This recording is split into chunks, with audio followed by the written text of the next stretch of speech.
গেল। আমরা আশা করি ঈদের পরে কোর্ট খুললে এইটা চূড়ান্ত শুনানি হবে এবং আমাদের মূল গ্রাউন্ড ছিল যে রাষ্ট্রপতি যে অধিকার বলে অর্ডিন্যান্সটা করেছে গণভোটের, সেটা হচ্ছে আমাদের সংবিধানের 93 অনুচ্ছেদে। সেখানে আছে রাষ্ট্রপতি এমন কোনো অর্ডিন্যান্স করতে পারবে না যে বিষয়বস্তু আমাদের সংবিধানে নাই। আমাদের বর্তমান সংবিধানে গণভোটের কোনো বিধান নাই।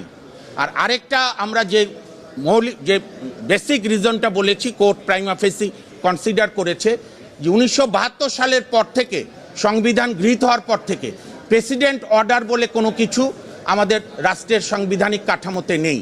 কাজে দুটি কেন ইলিগাল হবে না এই মর্মে রুল দিয়েছে এবং এই দুইটি বিষয় এখন সর্বোচ্চ আদালতে বিচারাধীন। না, আমরা আপনারাও সবাই অভিজ্ঞ, এখানকে বিদগ্ধ সাংবাদিক, কোনো আইনকে চ্যালেঞ্জ করলে স্টে কখনো দেয় না এবং আমরা স্টে চাইও নি। আমরা বলেছি, আমার ভাই যেটা জিজ্ঞেস করছেন, রুলের এক্সাক্ট টার্ম হচ্ছে জুলাই সংস্কার বাস্তবায়ন উইদিন ব্র্যাকেট সংস্কার অধ্যাদেশ আদেশ কেন অবৈধ হবে না এবং গণভোট অর্ডিন্যান্স কেন অবৈধ হবে না, যার মধ্য দিয়ে এই দুইটি বিষয় সর্বোচ্চ আদালতের বিচারাধীন থাকলো।